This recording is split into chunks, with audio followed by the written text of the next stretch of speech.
Hola, buenas tardes. Después de haber visto en el capítulo anterior el apartado de monopolos y antenas sobre plano de masa y monopolos, ahora vamos a pasar a ver antenas cargadas. Recordad que cuando explicábamos el dipolo elemental, que tenía una distribución de corriente uniforme, os dije que en principio esto no era físico porque necesitábamos corriente cero en el extremo de la antena y entonces posteriormente deducimos hablando del dipolo, en el caso del dipolo corto que tendría una distribución de corriente triangular, pero luego os dije, lo de la corriente cero en el extremo de la antena es solamente si no hay acumulación de carga. Pues si hay acumulación de carga, realmente podemos tener una corriente que se va del extremo de la antena y entra en una especie de condensador que es el que acumula la carga. Y esto es lo que sucedería hipotéticamente en el dipolo elemental. Entonces ahora vamos a ver cómo forzar esta acumulación de carga, porque va a ser beneficiosa para las propiedades de la antena. Vamos a ver cómo forzarla añadiendo cargas capacitivas o inductivas en la antena. Concretamente, el caso de la carga capacitiva será el que directamente nos permitirá acumular carga en el extremo. Y recordemos por qué hacemos todo esto. Hacemos todo esto porque las antenas pequeñas tienen una reactancia de entrada muy negativa y una resistencia de radiación muy pequeña. Esto se veía ya en las gráficas de impedancia. Recordad que cuando explicábamos impedancia vimos que las antenas pequeñas comparadas con la longitud de onda tienen una resistencia de entrada, resistencia a radiación prácticamente cero, que es aquella famosa 80 pi cuadrado h partido por lambda al cuadrado, que cuando h partido por lambda es muy pequeño es prácticamente cero. Y a su vez también vimos que tienen una reactancia muy negativa. Esto de aquí son kiloohmios, o sea, estamos que la de 0,1 lambda de longitud total tiene prácticamente 1000 o incluso 2000 kiloohmios negativos de reactancia de entrada. Nos va a quedar muy desadaptada de la línea de transmisión, tanto por ser prácticamente cero la resistencia a radiación como por ser prácticamente cero como por ser prácticamente menos infinito la reactancia de entrada. Son antenas muy desadaptadas que en transmisión representan un grave problema porque reflejan casi toda la potencia que se les entrega. Bueno, ya no se les llega a entregar, casi toda la potencia disponible del generador la reflejan y no se llega a entregar a la antena. Y luego encima, por tener una resistencia óhmica bastante más grande que la resistencia de radiación, de la poca potencia que se le entrega, encima disipa en forma de calor casi toda. Entonces, como antenas de transmisoras son muy malas, pero como antenas receptoras en su momento vimos que era posible utilizarlas. Pero todo esto puede mejorar, puede paliarse si se aplica correctamente una carga en la antena. Vamos aquí a volver donde estábamos. Para ello tengo que conseguir apagar la lucecita esta. Ahora. Bueno, volvemos aquí. Entonces, la problemática que vamos a solucionar es lo que he dicho ahora de que tenemos una antena muy desadaptada, con muy poca resistencia de radiación y una reactancia muy negativa. Entonces, la solución obvia es decir, bueno, por lo menos podemos cancelar la reactancia de entrada poniéndole una reactancia positiva en serie. Y una reactancia positiva nos la da una bobina. Entonces, con una simple bobina, cuyo valor J omega L, de cuya reactancia J omega L cancela exactamente la reactancia negativa de la antena, pues podemos adaptarla. Pero el problema de esto es que va a tener un ancho de banda muy estrecho. ¿Por qué tiene un ancho de banda muy estrecho? Pues fijaos lo que tenemos. Tenemos la resistencia de radiación del dipolo, que es muy pequeña, que tiende a cero. Tenemos la reactancia de entrada, que es muy negativa, muy capacitiva. Y le ponemos en serie la bobina. Tenemos un circuito RLC serie. Es un circuito resonante, pero ¿qué factor de calidad tiene? Recordad que el factor de calidad es proporcional aumenta con L y con C dividido por la resistencia. El factor de calidad será muy grande porque hay mucha energía reactiva almacenada en L y C y muy poca energía disipada en R. Si tiene un factor de calidad muy grande, el ancho de banda, que es inversamente proporcional al factor de calidad, va a ser muy pequeño. Es una solución que funciona para cancelar la reactancia de la antena, pero que es poco práctica porque tiene un ancho de banda muy pequeño. Además, no nos soluciona el hecho de que la resistencia de radiación es muy pequeña. Entonces todavía tendremos la antena desadaptada, menos que antes, pero todavía estará desadaptada, y además con una eficiencia de transmisión muy pequeña, con mucha potencia disipada. Bueno, entonces pues esto lo podemos solucionar poniendo una carga capacitiva en el extremo, una carga capacitiva que nos permite, uy, qué gordo es esto, una carga capacitiva que nos permite acumular la carga, esta carga capacitiva, lo que hace es producir un condensador parásito con respecto al plano de masa. Y si son dos brazos de dipolo, pues lo podemos ver como aquí. Con dos brazos de dipolo se ve muy claramente que las dos placas del condensador nos forman un condensador parásito. Entonces, ¿cómo modelamos esto? Pues simplemente poniendo en el modelo en línea de transmisión, poniéndole un condensador en el extremo. Esto, para hacerlo de forma más segura, hay que hacerlo con un modelo del dipolo equivalente. Recordad lo que hemos dicho en el capítulo anterior, de que el monopolo es una antena que, como no radia en un espacio libre, en un espacio homogéneo, que es para el cual se han desarrollado todas las fórmulas de antenas, hay fórmulas de antenas que no funcionan. Otras sí, otras no, pero si no nos queremos arriesgar, la forma más segura de hacerlo es analizarlo todo, primero planteando el dipolo equivalente al monopolo y haciendo el diseño con el dipolo equivalente. Entonces, al dipolo equivalente, que tiene un modelo en línea de transmisión, que es una línea de transmisión acabada en circuito abierto, Z sub 0 es la impedancia característica de la línea de transmisión equivalente al dipolo, pues le ponemos un condensador en el extremo. Ya no acaba en circuito abierto, sino que ahora acaba en un condensador. Entonces, la forma normal de calcular la reactancia o impedancia de entrada de esta línea de transmisión acabada en un condensador, la forma normal de hacerlo va a ser con la fórmula habitual de la impedancia de entrada en una línea de transmisión, que esta es una fórmula que habéis visto en el curso de radiación y propagación. Pero esta fórmula se supone que no la tenemos a mano y queremos una solución rápida y fácil que podamos hacer enseguida con la calculadora sin acordarnos de casi de ninguna fórmula. Entonces lo que hacemos es sustituir el condensador este de aquí, quedaría sustituido por una línea de transmisión acabada en circuito abierto que tenga la misma impedancia de entrada Z sub 0 que la línea de transmisión nuestra, que tenga la misma impedancia de entrada Z sub 0, de tal manera que ahora el conjunto línea de transmisión más condensador va a ser una línea de transmisión de longitud H, que es el brazo del dipolo, en serie con una línea de transmisión de longitud H', que es la que equivale al condensador porque tiene la misma reactancia de entrada. Entonces, simplemente tenemos que analizar un problema en el cual tenemos una línea de transmisión de longitud H más H'. Tal como he dicho antes, esto lo tenemos escrito aquí, la H' es la longitud de la línea de transmisión tal que tiene la misma reactancia de entrada que nuestro condensador. Es decir, si la reactancia de entrada del condensador, la reactancia de entrada del condensador es 1 partido entre J omega C, la de la línea de transmisión equivalente de longitud H', pues será menos JZ sub 0 cotangente de KH', porque está acabada en circuito abierto. Entonces, igualando las dos, podemos relacionar la longitud H' de la línea equivalente con la capacidad C del condensador.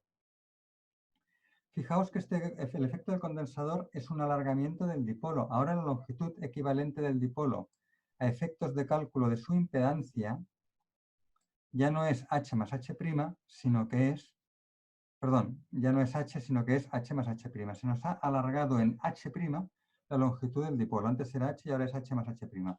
El condensador equivale a un alargamiento H'. Si queremos diseñar el condensador que tenga reactancia de entrada, bueno, el condensador, si queremos diseñar la antena cargada que tenga impedancia de entrada real, que sea resonante, que tenga reactancia cero, pues lo único que hay que hacer es que la longitud equivalente alargada h más h' sea lambda cuartos, con lo cual h' será lambda cuartos menos h. Y entonces esto ya nos da el valor de h'. Como previamente hemos relacionado, recordad que hace un rato hemos relacionado h' con c, si hemos calculado h' de esta manera, pues enseguida podemos calcular la capacidad que hay que poner al final. Problemas de estos tenemos en la colección, haremos alguno parecido, será de análisis más que de diseño, pero bueno, problemas de estos por la colección encontraréis. ¿Cómo, una vez obtenida la capacidad, cómo lo relacionamos con las dimensiones del condensador, de los capacetes? Estas placas de aquí se llaman capacetes. ¿Y cómo lo relacionamos con las dimensiones de los capacetes? Pues con la fórmula habitual de la capacidad de un condensador de placas planas paralelas, que es epsilon sub 0 por la superficie de las placas entre 2h, que es la separación de las placas. Entonces la superficie de las placas será, si son circulares será pi por el radio al cuadrado, si son cuadradas pues será el lado al cuadrado, etcétera, la superficie que tengan según su geometría. Y 2h es la separación entre las placas del condensador, que es la longitud total del dipolo, doble de la longitud del monopolo. ¿Cuál será la distribución de corrientes? La distribución de corrientes será la que corresponde a la línea de transmisión alargada. Distribución de corrientes que corresponde a la línea de transmisión alargada, en el caso que hayamos hecho un diseño resonante de longitud equivalente alargada lambda cuartos, pues será una distribución de corrientes cosenoidal, normal y corriente, la que vimos en el caso particular del dipolo lambda medios.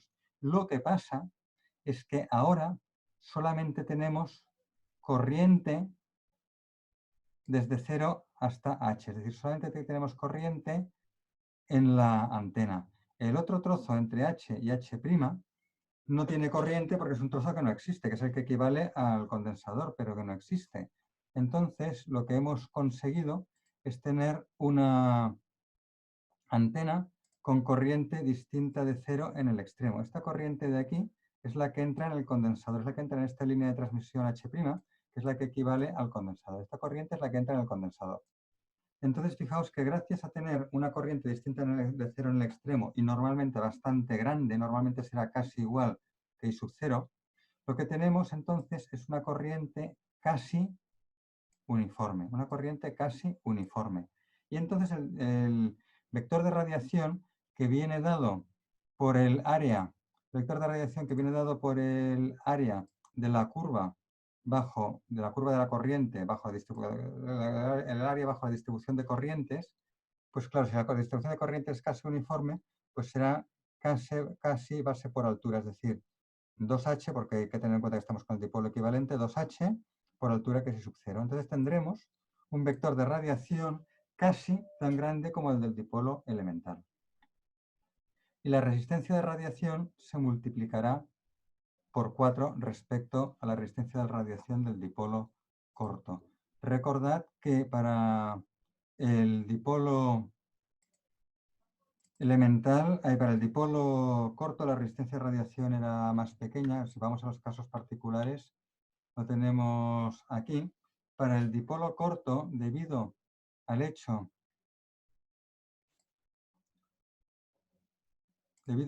de que el área contenida bajo la distribución de corrientes es el área de un triángulo y era la mitad que el área de un rectángulo, pues el dipolo corto tenía la mitad de vector de radiación y por tanto la mitad de campo que el dipolo elemental. Al tener la mitad de campo tenía la cuarta parte de potencia radiada, por tanto la cuarta parte de resistencia de radiación.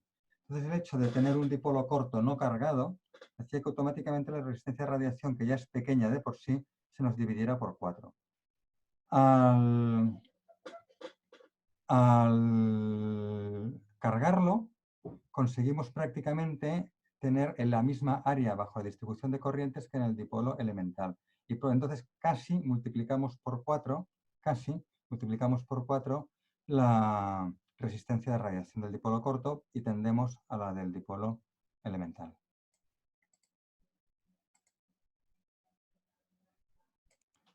El otro tipo de antena cargada que tenemos es la antena con carga inductiva.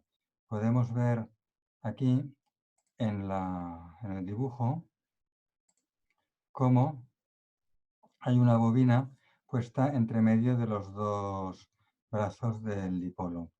Esto no es lo mismo que se hizo antes. Recordad, en el caso de poner una bobina en la base del dipolo o monopolo, en este caso en el dibujo es un monopolo, en el caso de poner una bobina en la base simplemente hacíamos una adaptación de la reactancia de entrada para que la reactancia fuera cero y tener una antena resonante al precio de tener un circuito RLC de factor de calidad muy alto y ancho de banda muy pequeño. Entonces lo que vamos a hacer ahora es diferente. Como he dicho, lo que hacemos ahora es poner la bobina en medio en un punto intermedio del dipolo.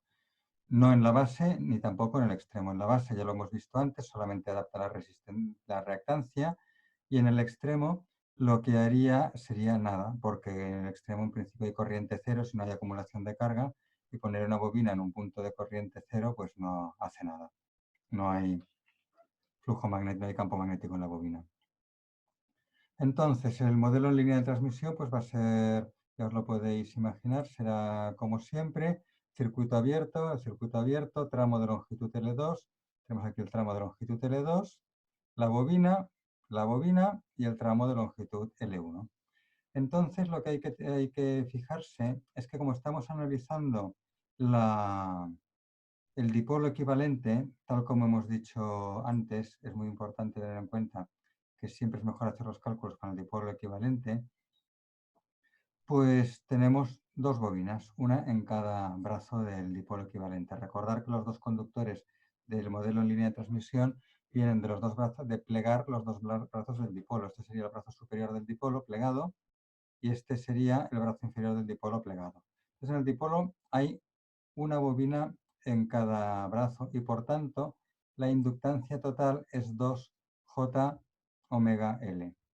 Hay que tener en cuenta esto al hacer los cálculos, es muy importante. En el caso del dipolo, la inductancia multiplicada por 2, porque en realidad hay dos bobinas L, una en cada brazo, y en total es 2J omega L. Si queréis ver un dibujo del dipolo, lo podemos ver en las siguientes que he puesto unas fotos de antenas cargadas, pues podemos ver aquí el dipolo con una bobina en cada brazo y vemos que realmente hay una bobina aquí y en el otro brazo otra bobina y total pues dos inductancias L son 2J omega L de reactancia. Entonces, modelo en línea de transmisión, pues lo que he dicho antes. El modelo en línea de transmisión, volvemos a igual que hemos hecho en el dipolo, sustituimos la bobina por una línea de transmisión equivalente que presente la misma impedancia Z0. Es decir, tenemos la línea, vamos a quizá marcarlo de otra forma, tenemos aquí la línea L2, pues la línea L2 acabada en circuito abierto. Luego tenemos las dos bobinas L. Las dos bobinas L las sustituimos por un tramo de línea de transmisión de longitud L' y la misma impedancia Z sub 0, tal que la impedancia Z2 a la entrada de la bobina sea la misma que la impedancia Z2 a la entrada del tramo L' más L2. Es decir, la impedancia a la Z2 a la entrada de la bobina es 2J omega L y Z1, donde Z1 es la impedancia a la entrada del último tramo en línea de transmisión de longitud L2.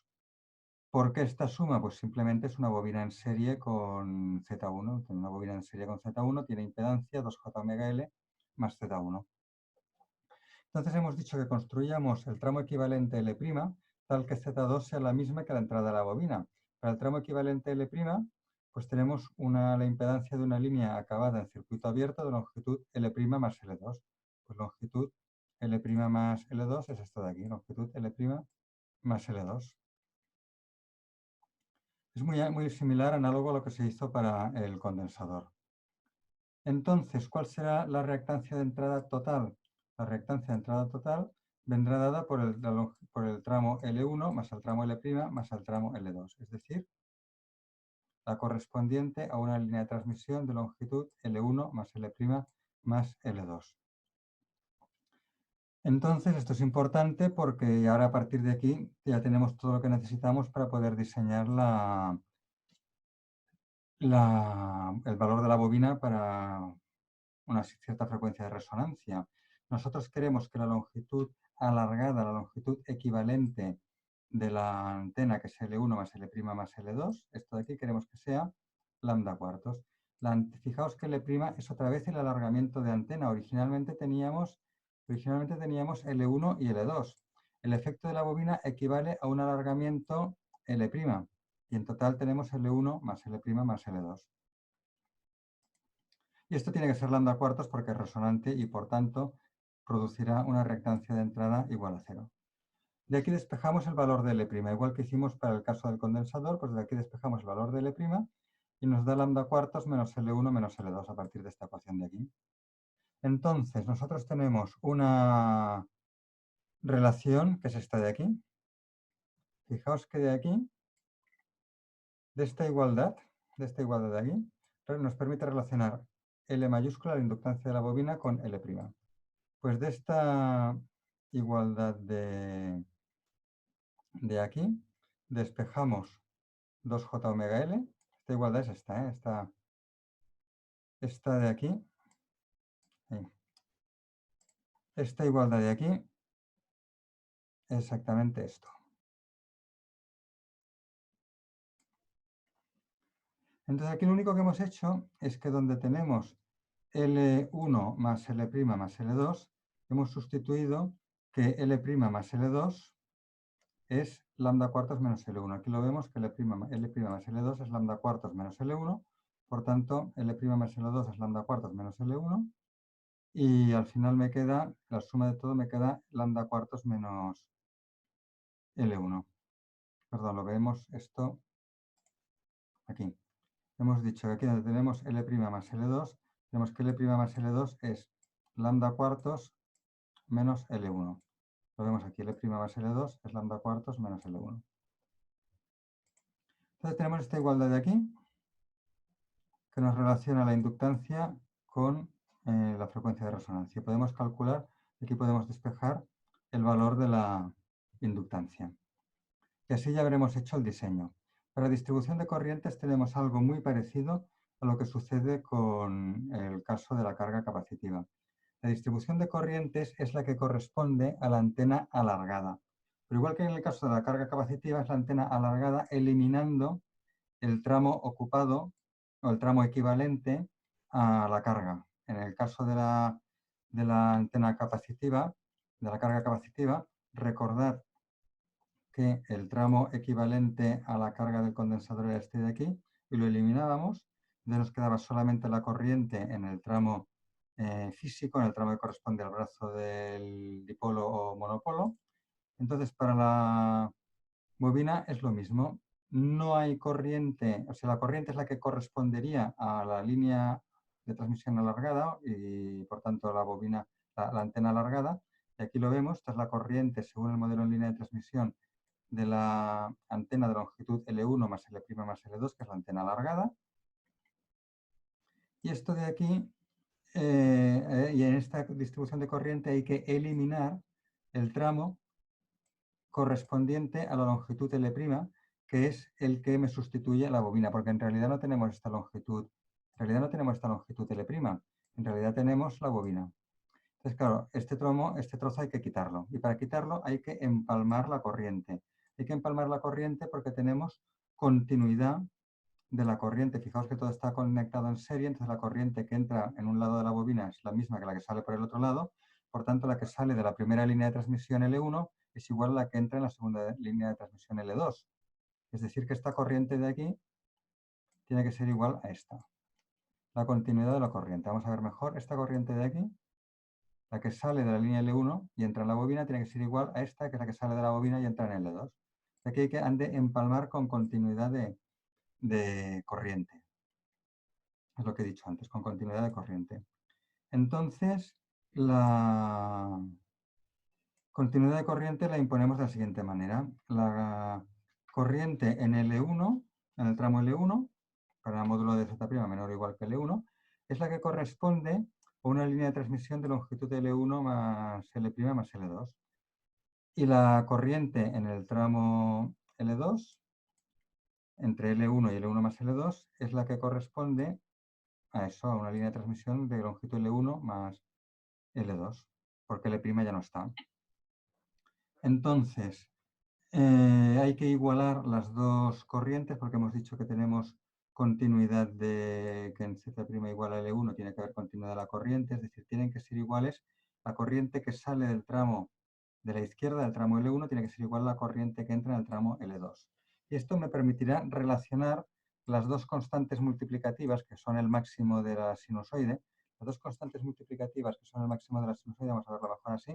Las dos constantes multiplicativas que son diferentes en principio para cada tramo de antena, pues se relacionan a través de la igualdad de corriente en L1. Y de aquí sacaremos la relación entre el máximo de la corriente 2 y el máximo de la corriente 1. Entonces esto me permite sustituir I sub M2 en función de I sub M1 y ya tengo todo en función de I sub M1. Si quiero ponerlo en función de la corriente en el punto de alimentación, en el origen, sustituyo Z' igual a 0. Al sustituir Z' igual a 0 me queda I sub M1 seno de K L1 más L' más L2. Y de aquí despejo I sub M1 en función de I sub 0 y sustituyendo aquí y aquí, que ahora ya está en función de I sub M1, pues obtengo toda la corriente en función de I sub 0. Esto de aquí, en principio, pues no suele pedirse mucho la expresión de la corriente en los exámenes, pero bueno, le he puesto aquí para que sea ilustrativo. Lo que sí que hay que tener claro es que cuando haya que calcular el campo radiado a través del vector de radiación, pues habrá que calcular el área encerrada bajo esta curva. Vamos a dibujarla mejor. Habrá que calcular el área encerrada bajo esta curva. Es un poco redonda por aquí, un poco así. El área encerrada bajo esta curva. Entonces, claro, podríamos integrar la distribución de corrientes, pero es mucho más fácil y funciona lógicamente bien. Es mucho más fácil hacer una aproximación y aproximar este tramo por una línea recta y este tramo por una línea recta. La línea recta de arriba supondremos que es horizontal normalmente y si no es horizontal no pasa nada, pues le ponemos la pendiente que tenga y entonces es trivial calcular el área contenida bajo la curva, el valor de la integral, porque en el caso de la izquierda tenemos un trapecio y si suponemos que la corriente es constante sería un rectángulo y para el área de la derecha tenemos un triángulo. Entonces la suma del área de un trapecio y el área de un triángulo son triviales y lo podemos calcular fácilmente. Esta aproximación trapezoidal se hace mucho. También se puede hacer la aproximación trapezoidal aquí para calcular el valor de la integral de la corriente. También se puede aproximar aquí el área se puede aproximar el área contenida bajo distribución de corrientes, que es una sinusoide, se puede aproximar por el área de un trapecio y fácilmente, pues enseguida, sin necesidad de hacer integrales, calculamos el valor de la integral. Bueno, veamos algunos ejemplos.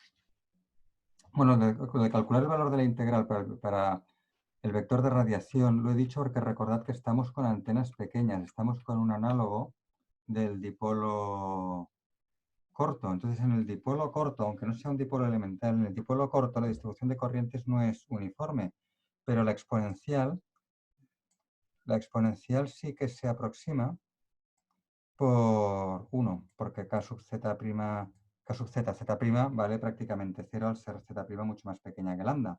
Entonces, la exponencial vale 1, lo que me queda para calcular el vector de radiación es la integral de la distribución de corrientes, que ya hemos dicho que era el área de un triángulo en el caso del dipolo corto, y en el caso de los dipolos cargados, pues lo que tendremos, para los dipolos cargados, lo que tendremos, como hemos dicho antes, será el área de un trapecio, si queremos ir a lo fácil. Lo del área del trapecio lo veremos luego cuando hagamos algún problema de examen, pues veremos que es una aproximación que se utiliza mucho, suponer que la distribución de corriente es trapezoidal. Vamos a ver algunos ejemplos. Aquí tenemos una foto de una antena, esta la hice por la calle en Sant Cugat, Y bueno, vemos aquí un dipolo y vemos aquí las dos bobinas, una en cada brazo, dispuestas simétricamente. El dipolo es una estructura simétrica, hay que ponerla simétricamente. Aquí vemos un monopolo, este estaba, porque muchas veces las quitan y las ponen, y esto lo hice hace bastantes años aquí en el campus Nord de la UPC, y ahora pues no sé si está, habría que mirarlo, si está, cuando nos dejen ir, claro. Y, y bueno, pues hay una bobina aquí para cargar. Y fijaos que se han puesto otra bobina en la base. ¿El motivo? Pues a lo mejor la frecuencia es muy baja y el valor de la bobina que conseguía la adaptación era excesivamente grande, y lo que han hecho es medio adaptar con la bobina central y luego acabar de adaptar con la bobina de abajo. Esto pues cada fabricante de antenas hace el diseño como le parece mejor según los criterios de diseño. A lo mejor también, no sé qué compromiso tenían de ancho de banda y todo esto. Bueno, lo han diseñado de esta manera. Hay muchas formas de hacerlo. Vemos unas antenas de coche. Estas son las típicas antenas que se ponían antes, sobre todo en los coches, se ponían monopolos. Ahora últimamente está más de moda integrar una tira en los parabrisas de los delantero o la ventana trasera de la luneta trasera de los coches. Pero bueno, antes era muy típico poner un monopolo que salía del capó del coche, del lateral. Mira aquí, como aquí veis uno, cómo sale del coche. Entonces era muy típico poner un muelle para que cuando toca la antena al techo, algún techo abajo, pues se doble para atrás. Y este muelle, que permite la flexión de la antena y además también con el movimiento del coche permite que la antena oscile y no se rompa la base, pues claro, también evidentemente, fijaos que este muelle es simultáneamente una carga inductiva, ¿no? En este caso una carga inductiva en la base. Que esto no quita que se puedan poner también cargas inductivas en medio de la antena en cualquier punto. Aquí también tenemos una carga inductiva puesta en un punto de la antena. Otras están solo en la base. Aquí hay una que aparentemente esta no tiene ninguna carga, aparentemente. Bueno, cada antena, pues cada fabricante fabrica esto es todo el mismo fabricante, se tiene cantidad de modelos con distintas prestaciones seguramente. Es muy típico en estas antenas de coche que en muchos casos las diseñaban para tener la directividad máxima. Y recordad que la directividad máxima se conseguía cuando el brazo de la antena, en este caso un monopolo, era de 5 lambda octavos, y la directividad que se conseguía era 3 y pico, concretamente 3,3. Si queremos recordar un poco esto, pues vamos para atrás rápido en los apuntes y vemos aquí un poco como había una antena que era la de directividad máxima, con la longitud del brazo. Esta es la longitud del brazo que corresponde a directividad máxima, que es una antena de longitud total, porque esto es total porque esto es h partido por lambda, esto es h partido por lambda. Longitud total 1,25 lambda, que es 5 lambda cuartos, y si la longitud total de los dos brazos es 5 lambda cuartos, la de un brazo sería 5 lambda octavos. Se llama el típico monopolo de 5 lambda octavos, que es el de directividad máxima, aproximadamente 3,3 o 3,33. Y esta es una antena que se utilizaba bastante en los coches, y que alguna de estas del catálogo que aquí he copiado, algunas de este catálogo de aquí, pues seguramente serán de estas de directividad máxima y longitud 5 lambda octavos.